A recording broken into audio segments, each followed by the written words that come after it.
Ben took a bite of his burrito, studying me in that quiet, knowing way of his. "Well, if that fiancé of yours doesn't appreciate you, that's on him. I'll say it again.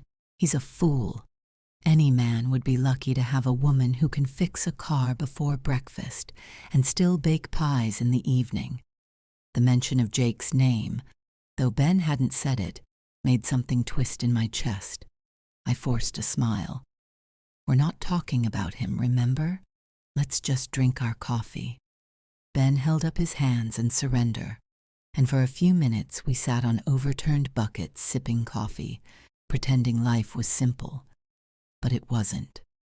Not since that night a few weeks ago when 2 pink lines appeared on a little plastic stick and everything inside me changed.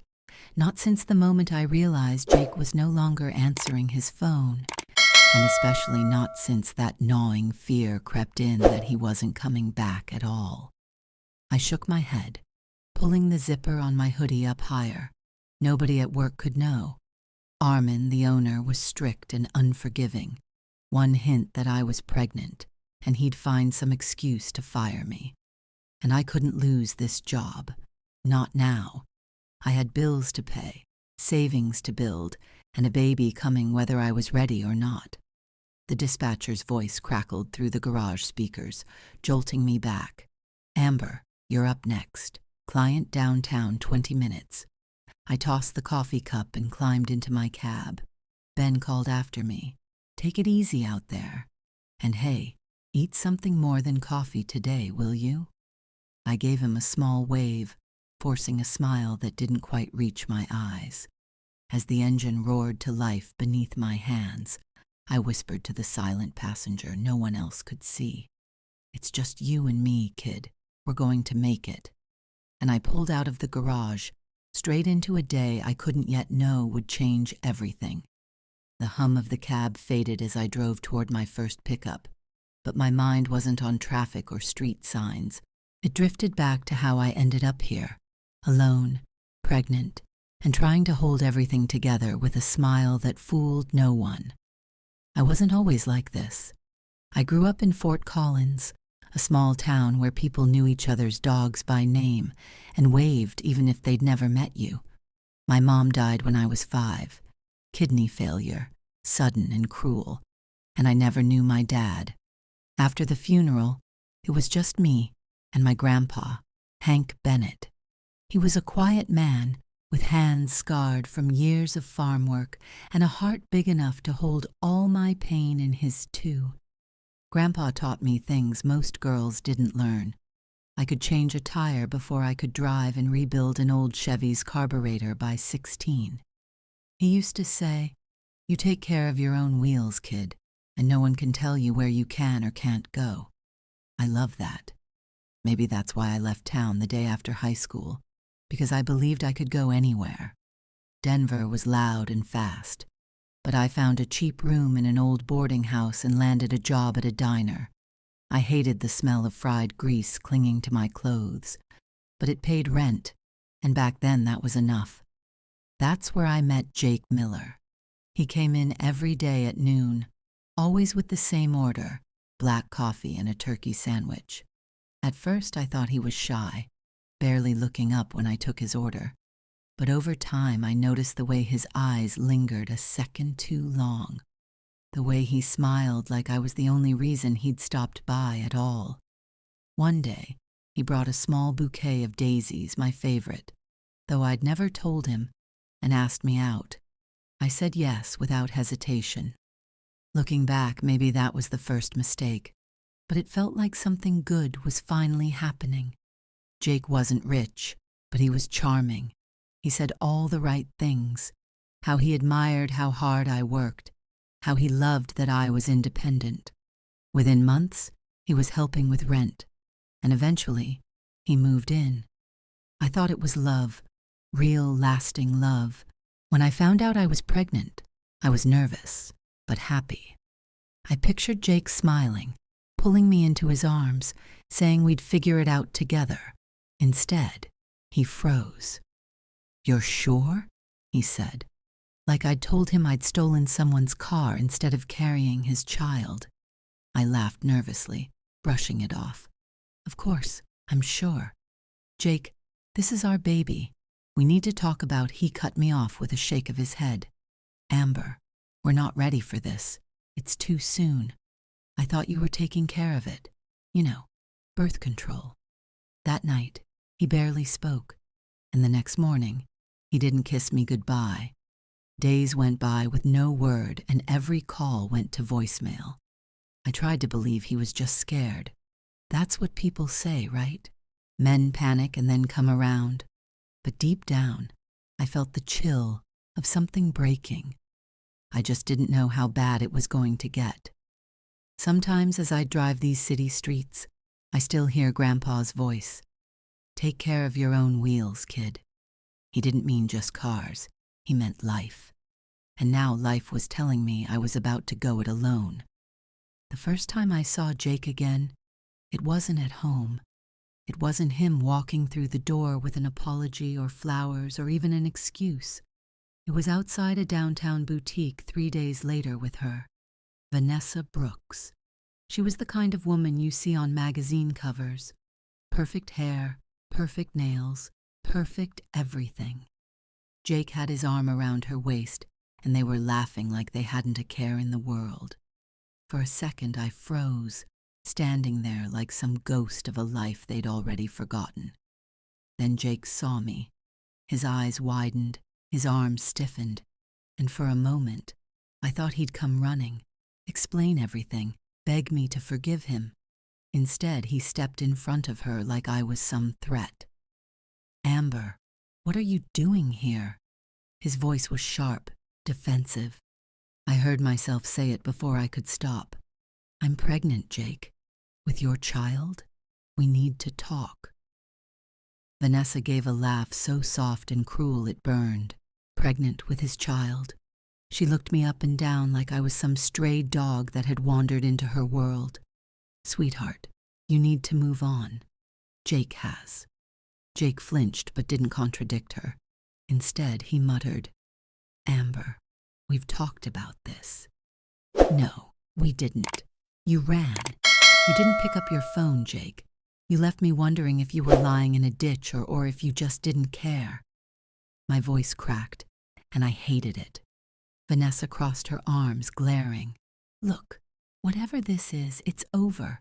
He's with me now. So why don't you take care of your little problem and stop embarrassing yourself? For a moment, I couldn't breathe. The words hung in the air like poison.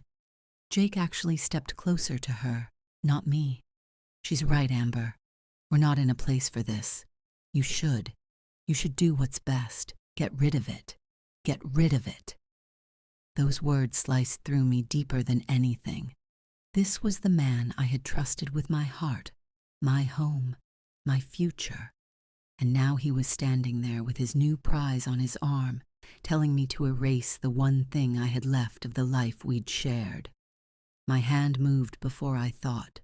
The crack of my palm against his cheek echoed louder than I expected. You cowed, I whispered. You don't deserve to be anyone's father. Vanessa gasped and stepped forward, but Jake held her back, his face red with anger or maybe shame. Just go home, Amber. This is over. Whatever fantasy you have, it's done. I stumbled away, my stomach tight, tears stinging my eyes. I don't even remember how I got home that night. I just remember collapsing onto the bathroom floor, hugging my knees, rocking like a child. I thought about calling a clinic. I even picked up the phone once, but then I pressed my hand to my belly and whispered, I'm sorry. I'm so sorry. I can't lose you too. For days, I barely ate. I didn't go to work. My savings, what little I had, started draining fast. And the loneliness? It was like drowning in open water, reaching for something solid and finding only air. One night, as I sat staring at my phone, Ben knocked on my door. Amber, you okay? I opened the door, mascara streaked and eyes swollen. Ben's face softened instantly. Oh, hell. Come on, sit. Tell me what happened. And I did. For the first time, I told someone the whole truth. Ben and his wife Carla listened quietly. Then Carla squeezed my hand. "Honey, don't let that man define your life. You're stronger than this. We'll help." That night, something cracked, but not in a bad way. It was the sound of something breaking open, so light could finally get in. The morning after I poured my heart out to Ben and Carla, I woke up feeling different. Still hurt, still raw, but not broken. Carla left a plate of warm pancakes outside my door with a note. "You've got this." It made me cry all over again, but in a good way. People did care, just maybe not the person I thought would. That night, over dinner at their place, Ben said, "Amber, you ever think about driving a cab? We're short on drivers at the company.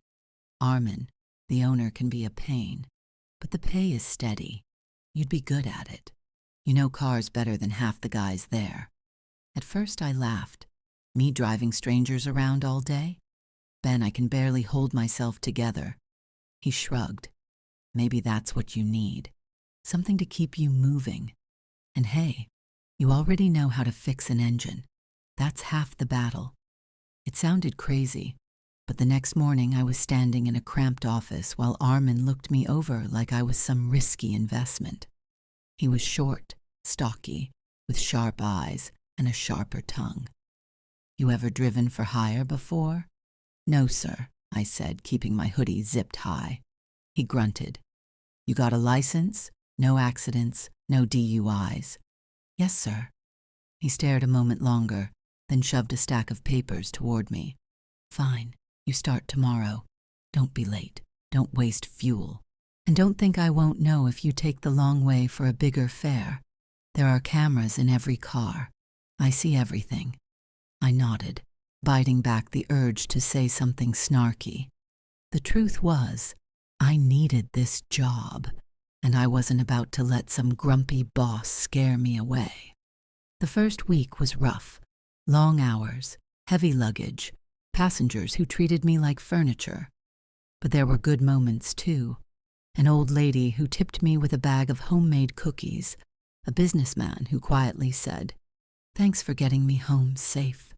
After a brutal day, most of all, it kept me busy.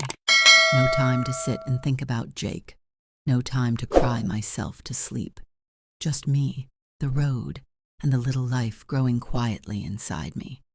I kept my pregnancy hidden under loose hoodies and oversized jackets. Some days I felt sick, but I pushed through because every mile, every tip, every dollar I saved was one step closer to being ready when the baby came. And slowly something strange happened. I started to feel proud, like maybe I wasn't just surviving. I was building something new. One evening, Ben caught me in the garage wiping down the cab. "You're smiling," he said, surprised. I smirked. "Guess I am," he clapped me on the shoulder. "Good, keep it up. You deserve it." At that moment, I didn't know my life was about to take another sharp turn, one I could never have predicted. It was supposed to be an easy shift, a long-haul fare out past the city. Good miles, good money, exactly the kind of trip I needed. I was even humming to myself, thinking about baby names as I drove. But when I pulled up to the massive house that had requested the ride, I immediately knew something was wrong. Music thumped from inside, loud enough to rattle the windows. A couple of men in expensive suits stumbled out onto the porch, laughing too hard, drinks in hand. My client was nowhere to be seen. A few minutes later, a man I assumed was the host staggered out, waving dismissively. "Forget it," he slurred. "He's not going anywhere tonight." And just like that, my fare was canned. Frustrated, I called Armin to explain. His voice crackled over the speaker. "So that's your problem, not mine. Get back to the garage and don't even think about billing me for wasted time." He hung up before I could respond. I gripped the wheel until my knuckles went white. It wasn't my fault, but it was still going to cost me. I turned the cab around and headed back toward the city. rain now spitting against the windshield. That's when I saw him.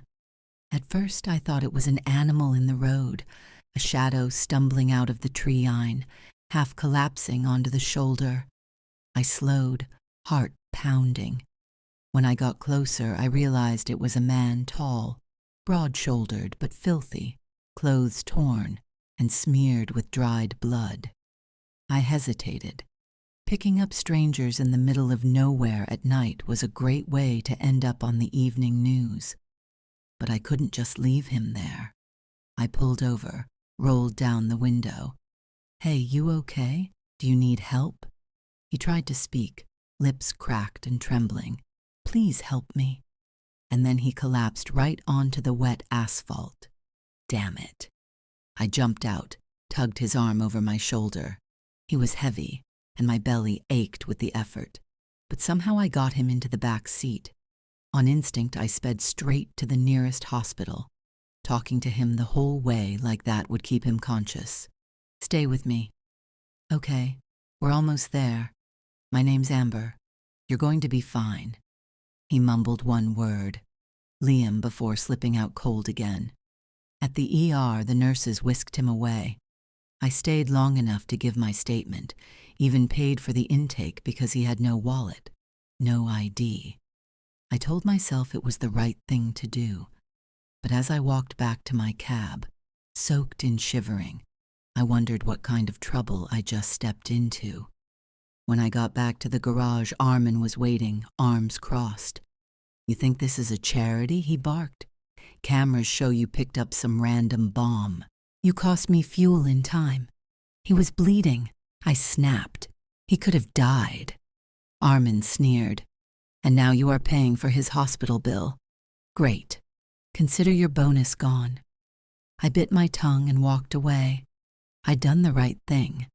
So why did it feel like everything was about to get so much worse? The next morning, I woke to a pounding at my door. For a second, I thought it might be Armin coming to chew me out again.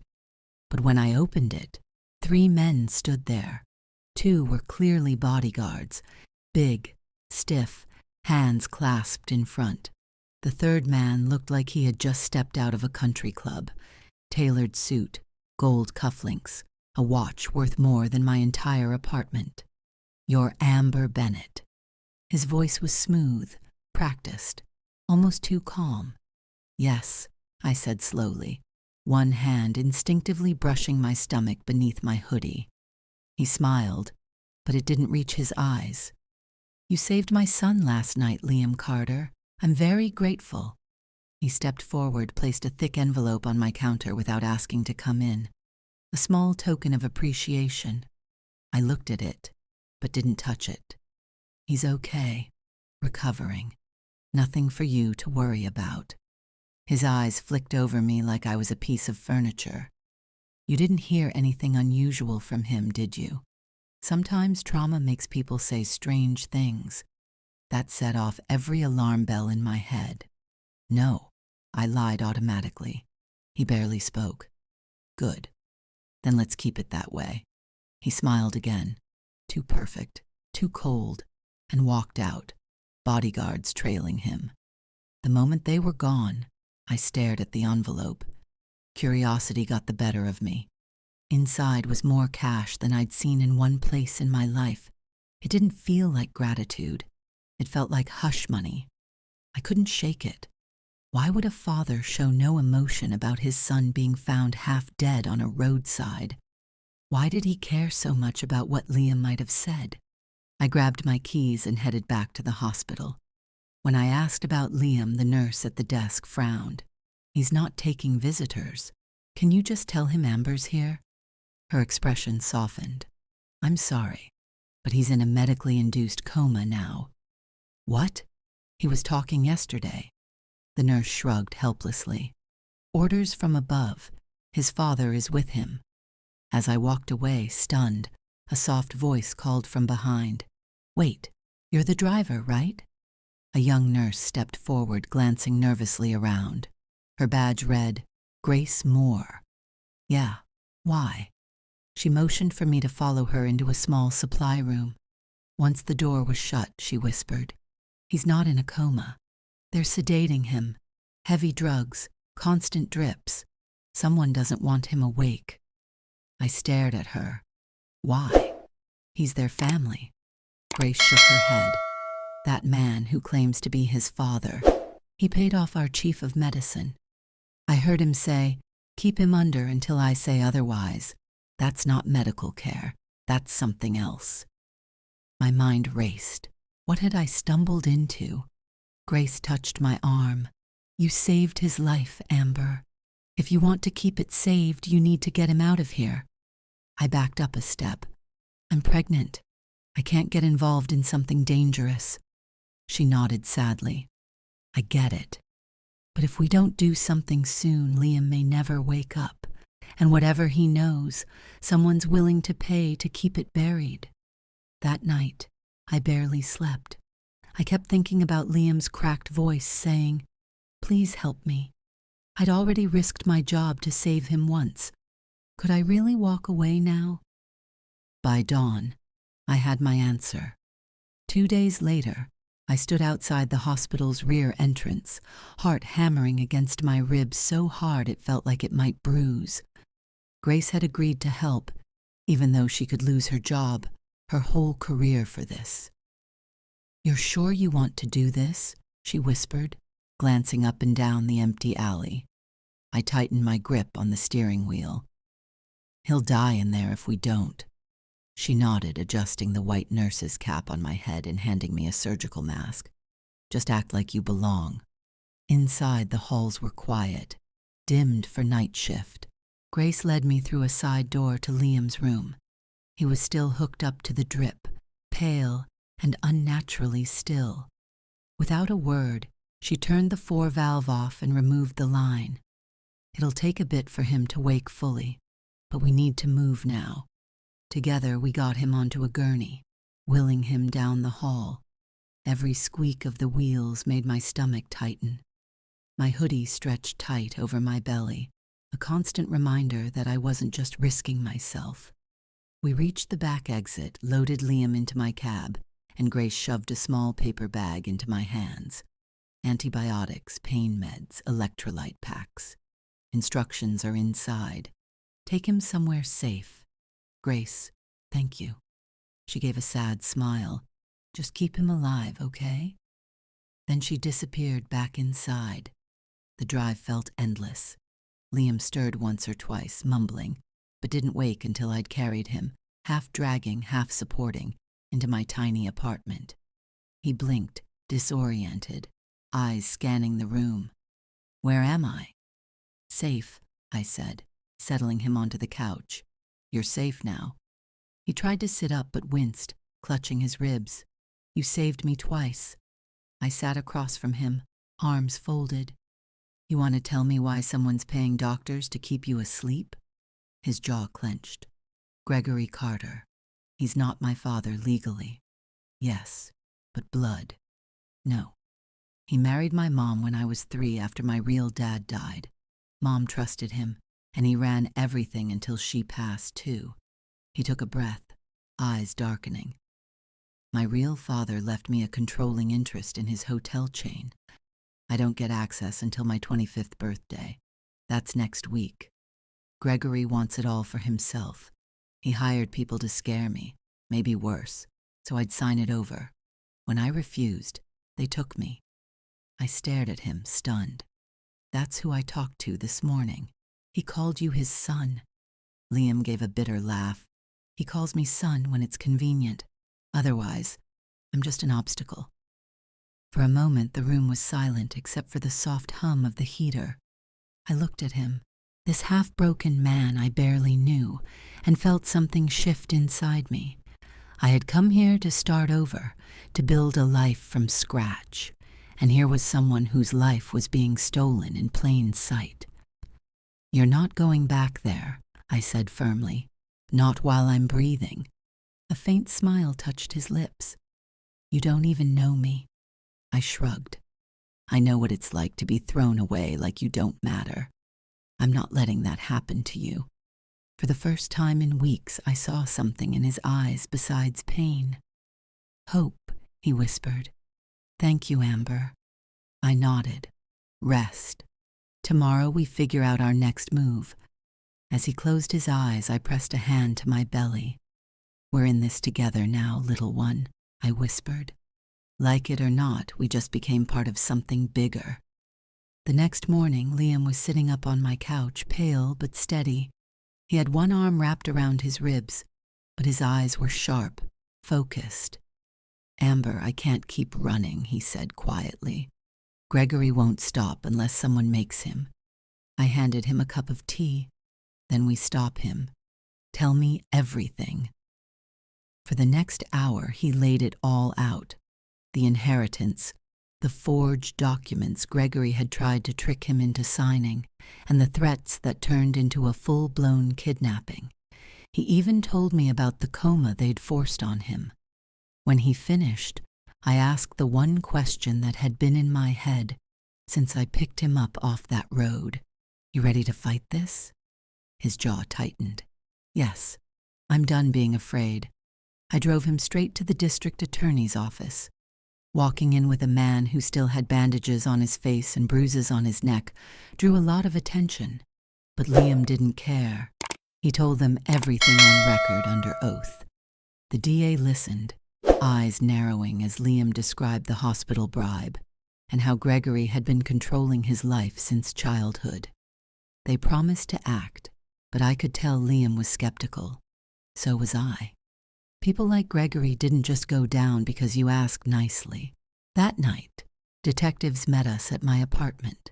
They had questions for me too, about the night I found him and about Gregory's mysterious gratitude visit. An envelope full of cash. I told them everything. The investigation moved fast, faster than I expected. By the end of the week, Gregory was in handcuffs, shouting at the cameras as they shoved him into a cruiser. He looked straight at me across the parking lot and hissed, "This isn't over, girl. You ruined everything." For the first time, I didn't flinch.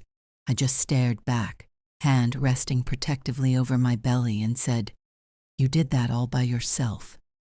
Liam's case dominated the news for days. His father's death years ago, the suspicious financial moves, the kidnapping, all of it came out.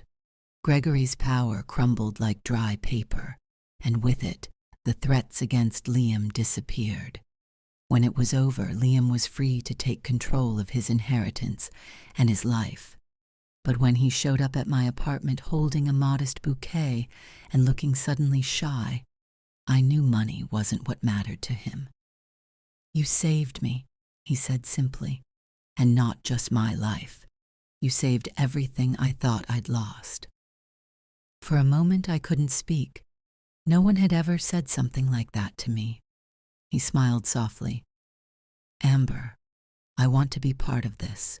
Your life, your baby's life, if you'll let me." I felt tears prick my eyes, but for the first time they weren't from sadness. "We'll see," I whispered, smiling back, "one step at a time." That night, I sat by my window, watching snow begin to fall on Denver streets. For the first time in months, I felt something I'd thought was gone forever. Hope. Time has a way of softening even the sharpest edges. In the weeks after Gregory's arrest, life slowed into something almost gentle. I still drove my taxi when I could, but Liam insisted on helping in any way possible, paying for groceries, taking me to prenatal appointments, even fixing up a second-hand crib he found online. At first, I resisted. "You don't owe me anything, Liam," I said one evening as he tightened the last bolt on the crib. He looked up, eyes steady. "Amber, this isn't about owing. It's about wanting to be here." And he was every day. We didn't talk about what we were exactly, friends, partners, something more.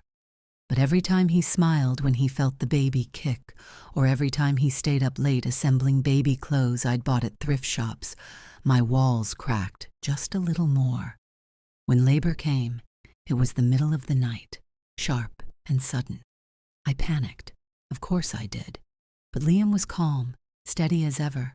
You're okay. Breathe, Amber. I'm right here. Hours later, as dawn painted the hospital windows pink, I held my son for the first time. Noah Bennett. Perfect. Tiny, warm mine. Tears blurred my vision as I kissed his forehead. Liam stood beside the bed, eyes shining. He's beautiful, he whispered. Amber, you're incredible. In that fragile, glowing moment, I realized something had shifted. I wasn't alone anymore. Days later, as I sat in the hospital bed, Noah sleeping in my arms, Liam walked in with something small in his hand. A ring. Simple, understated, but beautiful. Amber, he said quietly, I know life has thrown both of us into chaos.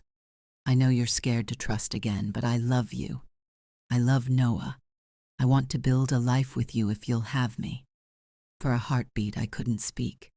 Tears slipped down my cheeks, but this time they carried no pain, only relief and joy. Yes, I whispered. Yes, Liam. He kissed my forehead and wrapped his arms around both me and Noah. For the first time since everything fell apart, I felt whole. The weeks that followed weren't some fairy tale perfection. There were sleepless nights, colic, and moments when I doubted everything. But Liam never wavered. He changed diapers, warmed bottles, and soothed Noah back to sleep at 3 hours in the morning. Sometimes I'd wake to find him just watching Noah, a soft smile on his face, whispering promises only a father could make. And slowly, I healed, not just from Jake's betrayal, but from all the guilt and loneliness I'd carried for months.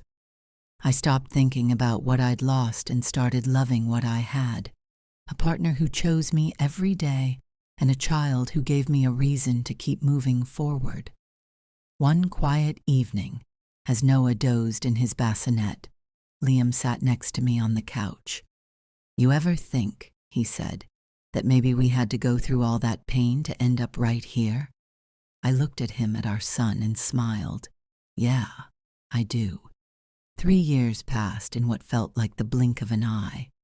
Noah was now a bright, curious toddler who never walked when he could run, never spoke when he could shout with excitement. Our little house on the edge of Denver was full of laughter, toys scattered like confetti, and the kind of chaos I once thought I'd never survive.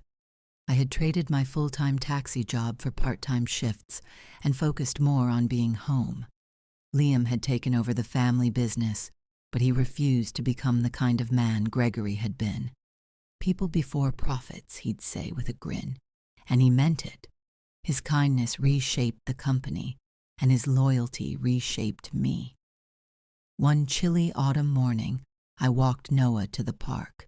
He clutched my hand with his tiny fingers and pointed excitedly at every falling leaf.